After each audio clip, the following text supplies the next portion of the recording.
জুলাই মাসের অভ্যুত্থানের 5ই আগস্টের মধ্যে আমরা এটা করতে চাই। জনগণ যাকে মানে সমর্থন করবেন, বিজয়ী করবেন, তারা সেই অনুযায়ী আসলে পরবর্তী বাংলাদেশের রাজনৈতিক কাঠামোটা দাঁড়াবে। আপনারা এটা জানেন যে কতগুলো গুরুত্বপূর্ণ বিষয় নিয়ে এখনও আলোচনা চলছে, যেমন তত্ত্বাবধায়ক সরকার গঠন, তারপর হচ্ছে উচ্চকক্ষ গঠন এবং সেখানে ভোটের অনুপাতে প্রতিনিধিত্ব এবং মৌলিক অধিকার প্রশ্নে কোন কোন বিষয়গুলোকে আমরা মৌলিক অধিকার হিসেবে স্বীকৃতি দিচ্ছি। এগুলো গুরুত্বপূর্ণ বিষয় এখনো আলোচনায় সিদ্ধান্ত হয়। আবার অনেকগুলো গুরুত্বপূর্ণ প্রশ্নে আমরা সিদ্ধান্ত নিতে পেরেছি।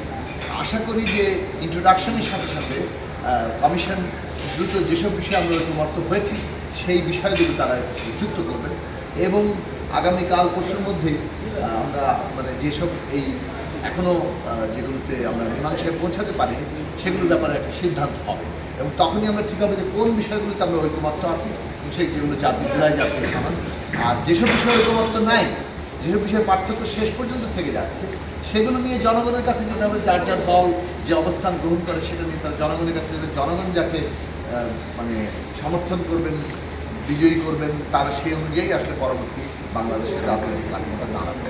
আজকে যেমনটা আলোচনা হচ্ছে তত্ত্বাবধায়ক সরকারের গঠন, এইটা তো মোটামুটিভাবে দীর্ঘ আন্দোলনের এবং ভোটের অধিকারের যে বাস্তবতা বাংলাদেশে তৈরি হয়েছে সেখানে এটা হয়েছে যে তত্ত্বাবধায়ক সরকার ব্যবস্থা ছাড়া আমাদের এই গণতান্ত্রিক কাঠামো, ভোটাধিকার এটা এই মুহূর্তে আমরা কোনোভাবেই ভাবতে পারছি না।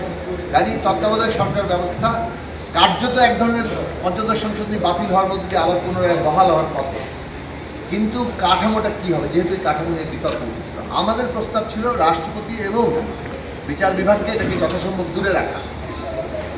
এইটা এখন পর্যন্ত যে প্রস্তাব এসে দাঁড়িয়েছে তাতে রাষ্ট্রপতির জায়গাটি দূরে আছে, রাষ্ট্রপতির প্রতিনিধিত্বর ব্যাপারে এখন আর কোনো প্রস্তাব নেই।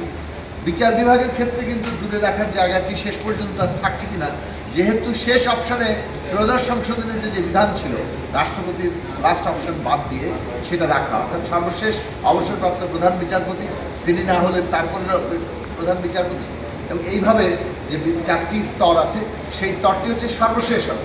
প্রথম জায়গাটা ছিল যে একটা বাছাই কমিটি হবে, বাছাই কমিটি যদি সর্বসম্মত সিদ্ধান্ত নিতে না পারে তাহলে র্যাঙ্ক চয়েস পদ্ধতিতে যাবে। এখন যে কতগুলো প্রস্তাব আছে তাতে আমাদের দিক থেকে আমরা আবারও এই জায়গাতে হয়তো নতুন করে ভাবতে হচ্ছে যে আমরা যে 5 জনের সদস্য প্রস্তাব করেছি সেই 5 জনের মধ্যে যদি এই তৃতীয় বৃহত্তম দল যে প্রস্তাব আছে এটার বাইরে বিচার বিভাগ থেকে একজন, অর্থাৎ প্রধানমন্ত্রী, স্পিকার, বিরোধী দলের নেতা এবং ডেপুটি স্পিকার, সাথে তৃতীয় বৃহত্তম দল নাকি আসলে বিচার বিভাগ থেকে একজন প্রতিনিধি, এই 5 জনের কাঠামো তারা সর্বসম্মতভাবে ব্যর্থ হলে তখন এটা র্যাঙ্ক চয়েসে যাওয়ার জন্য আরও 2 জনকে সাথে নেওয়া, অথবা এই 5 জনই র্যাঙ্ক চয়েসের মধ্যে যাওয়া। র্যাঙ্ক চয়েস পদ্ধতিতেই আর তারা যেতে চাচ্ছেন না, অথবা এই পদ্ধতিটার বিষয়ে সিদ্ধান্ত কী হবে সেটা পরবর্তী সংসদ অথবা জনপ্রতিনিধিদের হাতে ছেড়ে দিতে চাইছে। এই বিষয়ে এখনো পর্যন্ত কত পার্থক্য আছে। এইটা ব্যাপারটা ছিল যে সর্বসম্মত, তারপর র্যাঙ্ক চয়েসে ফেল করলে তখন হচ্ছে ত্রয়োদশ সংশোধনী কাঠামোতে যাওয়া। মাঝখানের এই জায়গাটা নিয়ে এখনো তর্ক চলছে যে র্যাঙ্ক চয়েস আদৌ থাকবে কি থাকবে। এই আলোচনা আসলে প্রায় অন্তত 4-5 দিন ধরে এই আলোচনা হয়েছে, চলছে আলোচনা। আসলে জুলাই মাসের অভ্যুত্থানের 5ই আগস্টের মধ্যে আমরা এটা করতে চাই, এই অভিপ্রায় থেকে কিন্তু আমরা মনে হচ্ছে যে আমরা কেন হতে পারছি না। কিন্তু আমরা এমন একটা বিষয়গুলো নিয়ে আলোচনা করছি যে আলোচনাটা একটা দেশ, একটা জনগোষ্ঠীর জীবনে, রাজনৈতিক জীবনে অত্যন্ত গুরুত্বপূর্ণ এবং এইসব বিষয়ে আসলে আরও দীর্ঘ আলোচনার প্রয়োজন হতে পারে।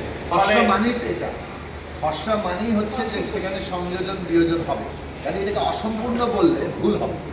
একটা খসড়া দেওয়া হচ্ছে, যে খসড়াটাও পূর্ণ নয়, খসড়ার সাথে আরও কিছু যুক্ত হবে। আমরা এখনো ভয়ঙ্কর কিছু খুঁজে পাইনি, আমরা যেটা পেয়েছি অসম্পূর্ণতা পেয়েছি, সেগুলো আমরা পূর্ণ করার জন্য আমাদের সাজেশন দেব। যে কোনো খসড়ার প্রাথমিক জিনিসই হচ্ছে সেখানে কিছু সংযোজন বিয়োজন হবে, কিন্তু ভয়ঙ্কর কিছু আসলে এখনো পর্যন্ত আমরা দেখিনি। আমরা মনে করি যে পুরো প্রস্তাবনার মধ্যে এমন ভয়ঙ্কর কিছু নেই, দ্বিমতের জায়গা থাকতে পারে।